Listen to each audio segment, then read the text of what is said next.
nongeye kugusuhuza nkwifuriza kugira imibereho myiza n'ubuzima buzira umuze nshuti ya tubeho neza ni Jane Uwimana ndagira ngo twongere twiganirireho uyu munsi ndifuza ko tuvuga ku bintu abahanga bemeje yuko bishobora kugufasha mu buzima bwa buri munsi abahanga mu by'imitekerereze n'abapsikologe bize ibijyanye n'imyitwarire y'abantu uko rero wakwitwara kuri bagenzi bawe cyangwa se kuri mugenzi wawe bishobora kugufasha kuba mwagira imibanire myiza mwagira ibiganiro byiza yagufasha akaguha serivisi runaka umukeneyeho bitewe n'ubundi nuko umwitwayeho nibyo rero ngira ngo tuganireho twunguraneho ibitekerezo iyo mvuze kungurana ibitekerezo biba bivuze ko nawe ushobora gutanga igitekerezo cyawe muri comment biremewe hanyuma niba utarakora subscribe uyu ni wo mwanya wo kugira ngo ubikore kandi ikiganiro ufite n'uburenganzira bwo kuba wagisangiza inshuti zawe kugira ngo nabo babashe kugira ubundi bumenyi bunguka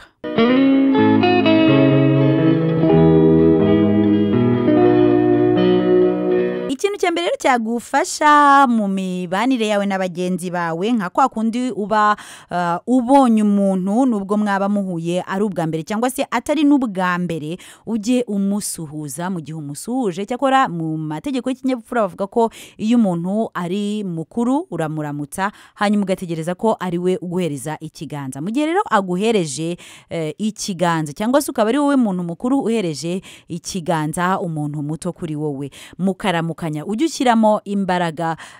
nyinshi zishoboka izo ufite zose zishoboka bimwereka yuko uhagaze bwuma kandi ko witeguye kuba waganira neza hanyuma ikindi kintu utagomba kwibagirwa no kureba uwo muntu mugiye kuganira mu maso ujye kugira ngo bikorohere ujye ureba imboni z'amaso ureba ibara zifite muri cya gihe uri kureba ibara ureba niba zijimye niba ari ubururu niba ari icyatsi wenda ubururu n'icyatsi bikunze kugirwa n'abazungu ariko natwe abirabura burya imboni z'amaso yacu ntabwo zisa ntabwo ziba zirabura kimwe ushobora rero kureba mu mboni y'amaso ye kugira ngo urebe uko iyo mboni isa ariko nawe urumva bimwereka yuko uri kumureba kuko mu maso bikamwereka yuko ufungutse kugira ngo mube mwabasha kuganira niba ari umuntu wari ugiye kukubeshya bizamugora niba ari umuntu wari ugiye kukubwira amagambo mabi bizamugora ko ayakubwira hanyuma niba ari umuntu wari ugiye gusaba serivisi runaka bizamworohera kuba yaguha iyo serivisi kuko azaba yabonye ko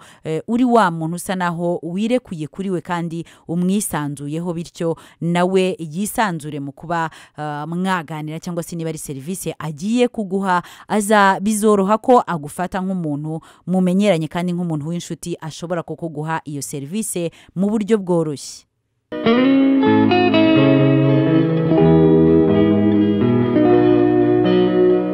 ikindi kintu rero ushobora gukora nk'imyitwarire igatuma ubuzima bukugendekera neza bukorohera hagati yawe n'inshuti zawe n'abagenzi bawe ni ukuba umuntu muhuye bwa mbere uba ukwiye kuzongera kwibuka izina rye mu gihe cyose muganiriye ukamuvuga mu izina burya aba yumva yuko ibintu niba ari nk'ibiganiro bitakiri muri rusange ahubwo bibaye hagati yanyu babiri ibyo ngibyo bituma niba ari nka atansiyo cyangwa se umwanya ari kuguha gukurikirana neza ibyo uri kumubwira kugutega amatwi bituma agutega amatwi mu bundi buryo hanyuma rero hari igihe uganira n'umuntu ariko ugasanga ni wa muntu udakunda kuvuga ni wa muntu udakunda kwirekura ahora acecetse avuga amagambo make cyane ariko ukaba uzi ko hari ibyiza yagezeho mu buzima bwe ndetse ajya nishimira kuvuga uzi ko ari bya biganiro ajya yishimira kuganira n'abagenzi be nawe rero niba ibyo biganiro ajya yishimira ubizi gerageza nawe uba ari uganisha niba ari icyo ubona yishimira kuvuga kimwerekeyeho ugerageza uba ari cyo umubaza hari igihe ubaza umuntu ariko noneho ugasanga muri kwa kugusubiza ntabwo arimo agusubiza mbese ngo avuga amagambo yose ngo akubwire igisubizo nk'uko ucyifuza niwumva agusubije ariko ntabivuge nk'uko ubyifuza ntagere nk'aho wumva wifuza yuko yagera ujye wubura amaso umurebe mu maso ntugire ikindi ukora ntugire ikindi uvuga uceceke azajya ahita yibwiriza agire ikindi yongera kuri ya magambo yavuze twavugaga. Naba atibwirije rero niho ushobora gushakisha wenda ikindi kibazo wamubaza kugira ngo noneho agusubize agusha ku ngingo. Ariko mu gihe atararangiza kugusubiza ukaba wahita utangira kubaza ikindi kibazo, biba ari ukumuca mu ijambo, bishobora gutuma na cya kibazo yararimo agusubiza atarangiza kukigusubiza, kereka niba nyine uba wabonye igisubizo ukeneye. Ariko nanone nubwo waba wakibonye, kumuca mu ijambo bimwereka yuko udateze amatwi ibyo ari kukubwira, bishobora kumuca intege bigatuma atongera kugusubiza mu buryo bworoshye.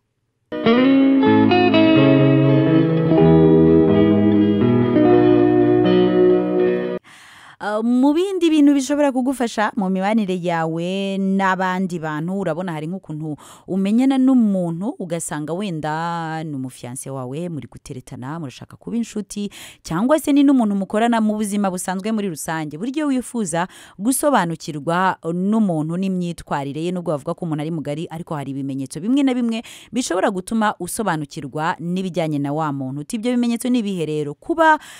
wa muntu uko yifata ku bantu bari munsi ye, tuvuge wenda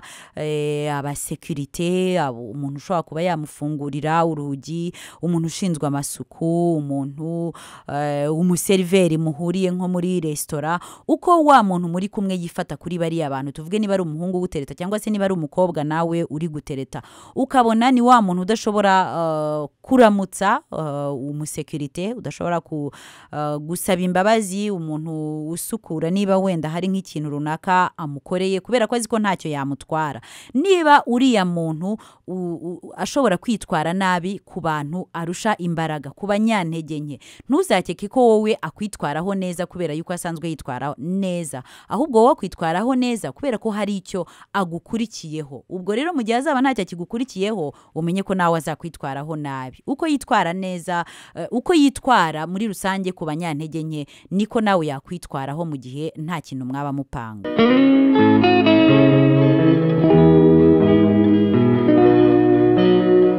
Ikindi kintu cyagufasha, ubundi buhanga wakoresha mu buzima kandi rwose bidasaba n'ubuhanga budasanzwe kuba ubizi gusa, numenya ikintu ari ubwa mbere, tuvuge nk'amasomo mu ishuri, cyangwa se ari nk'ibintu wasomye ahantu, cyangwa ari nk'ibyo wumvise kuri radio cyangwa wabonye kuri televiziyo, hakaba hari amakuru runaka ushaka kutazibagirwa no kurushaho gusobanukirwa, nawe shaka undi muntu ubisobanurira. Urugero, niba ari muri nk'abanyeshuri mukaba hari ikintu gishya mwize, burya nuva mu ishuri utashye muri cya gihe mwarimu atagihari, nawe ushaka undi munyeshuri bisobanurira. Ashobora kuba ari utabashije kwiga, cyangwa se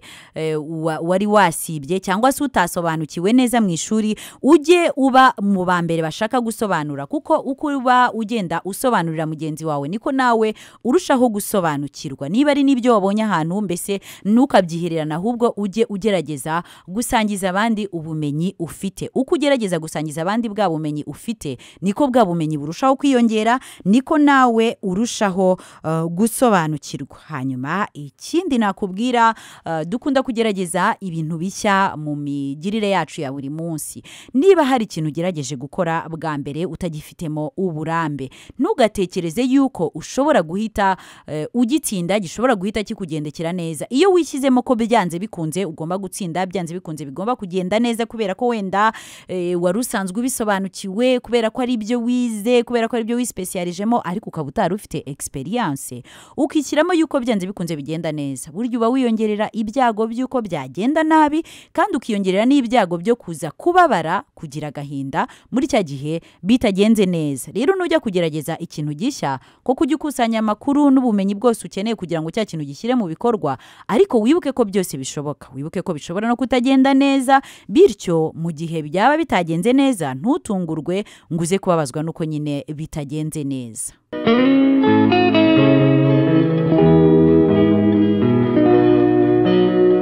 hanyuma rero nushaka gusobanukirwa cyangwa se kumenya umuntu muri kumwe, ndavuga nka wa muntu wenda muteretana cyangwa se umuntu w'inshuti yawe mu buzima busanzwe bwa buri munsi, kwa kundi muba mugitangira kugirana ubucuti. Bavuga yuko umuntu ari mugari, ariko burya nubwo umuntu ari mugari hari ibimenyetso bimwe na bimwe ushobora kwifashisha bishobora kugufasha kurushaho gusobanukirwa n'umuntu, ukamenya rwose imyitwarire y'uwo muntu. Reka nguhe nk'urugero, hari ukuntu ubona umuntu afata ba bantu b'abanyantege nke, nka ba bantu umuntu baba ntacyo bamukoraho, aba ahubwo we abafiteho nk'ubushobozi. Reka nguhe urugero nk'iyo usohokanye, tuvuge nk'umuhungu uri kugutereta, mukajyana muri hoteli cyangwa muri resitora, hari wenda umusekirite ushobora kubinjiza, hari uwo mushobora gusanga hakora amasuku, hari umuseriveri mushobora kuhasanga. Bariya abantu bose ukuntu uriya muhungu azabitwaraho, umenye yuko nawe ariko azakwitwaraho muri cya gihe ntacyo azaba kigukurikiyeho, cya gihe muzaba mutagitereta, muzaba mutagikundana, uzamenye ko nawe ariko azakwitwaraho. Kuko niba umuntu nk'umuntu w'umunyantege nke, wenda tuvuge nk'ukora isuku, aje gukora isuku aho muri, ukumva atangiye kumubwira nabi, ukabona atangiye rwose kumuhohotera, ukabona wa musekirite niba yaramubwiye ikintu mu kinyabupfura undi amusubije nabi, wowe ukumva akubwiye neza rwose, sheri rwose rata wowe ibi nibi, ariko ukumva wa wundi adafite icyo akurikiyeho,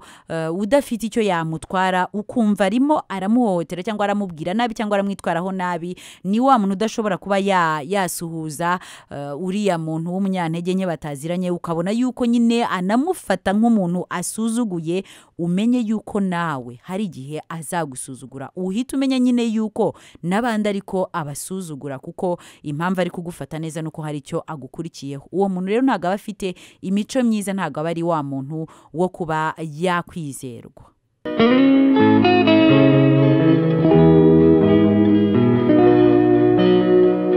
Hari ikindi kintu gishobora kugufasha mu buzima bwawe bwa buri munsi bigatuma bikorohera. Urabizi ko tubaho dukeneranye, ushobora gukenera kwaka serivisi umuntu runaka cyangwa se ubufasha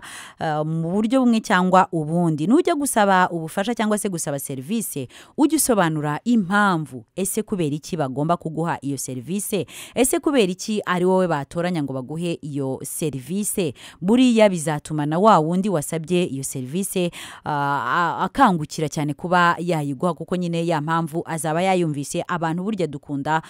kumva impamvu kurushaho. Reka ngurugero noneho nko ku bantu bakora business cyangwa se akaba ari nka company watangiye runaka, ushobora gukenera ubufasha bw'undi muntu nawe ukora business cyangwa se nawe ufite company, ariko uwo muntu ugasanga yaragukeneyeho amafaranga. Ni ubufasha mu by'ukuri wakabaye waguze mu mafaranga, ariko noneho kubera ko wabiteguye neza ukamuha ibisobanuro by'ukuntu agomba kugufasha, wenda no muri bya bisobanuro ukamwereka inyungu nawe abifitemo, bigatuma yagufasha kandi akagufashiriza ubuntu mu bintu yakagombye kuba yakwishyuje, kubera yuko wamusobanuriye, ukamusobanurira impamvu ya nyayo yatuma ari wowe ahitamo gufasha. Ikindi kintu nagira ngo tuganireho mbere yuko dusoza iki kiganiro cyagufasha, ni ikintu kijyanye n'amarangamutima yawe. Buriya amarangamutima werekana inyuma ku mubiri, werekana ku isura yawe, yayandi ukoresha body language cyangwa se ibimenyetso by'umubiri kugira ngo uyerekane. Tuvuge niba wishimye ukamwenyura, niba ubabaye nyine isura yawe ikaba yigaragaza yuko ubabaye. Ari amarangamutima werekana no mu mubiri wawe aragenda agashinga imizi. Ubwo rero ubimenye niba wenda wumva utamerewe neza cyangwa se wumva urakaye cyangwa se wumva ubabaye, ari ibintu bitangiye ako kanya, kugira ngo ube wabirwanya, cyane cyane nk'iyo uri mu bantu benshi, ugerageze kumwenyura, ugerageze kuvuga inkuru zishimishije, ugerageze nyine kujya ku ruhande rwo guseka, rwo kwishima. Bizatuma no mu mubiri wawe urushaho kugubwa neza. Icyakora ibi ngibi ntago bireba wa muntu uzi neza yuko afite wenda nk'imihangayiko, nk'agahinda gakabije, uwo nguwo kubera kubera ko biba byageze ku rundi rwego bishobora kuba ari n'uburwayi bwo mu mutwe ntago byahita bishira nta mpamvu yo kugira ngo urwane no kubeshya kandi wumva rwose mu mutima wawe ko bimeze nabi cyane icyo gihe bwo icyiza kirutaho no gushaka ubufasha tukivuga rero ku bijyanye no gushaka ubufasha hari igihe bumwe mu bufasha wakenera nk'iyo uguwe nabi ari ugushaka umuntu wizeye mukaganira ukaba wamufungukira ukamubwira cya kindi kiguhangayikishije cya kindi kiri ku mutima wawe ariko hari n'igihe uwo muntu utamubona iyo rero uwo muntu utamubonye kuba wakwandika ibiguhangayikishije ibyo utekereza imipango yawe bituma wumva uruhutse ukumva uguwe neza nabyo biri mu byatuma ugira amarangamutima meza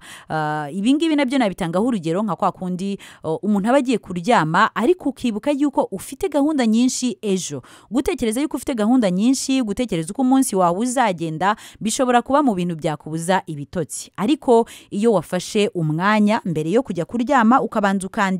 ukandika bya bindi biguhangayikishije ukandika uko wifuza ko umunsi wawe uzagenda uko gahunda zawe uzazikurikiranya bituma ugasinzira wumva ufite amahoro mu mutima ukazakanguka ureba kuri rwa rupapuro noneho utangira kubishyira mu bikorwa unavivura urumva rero yuko kwandika bifite akamaro kanini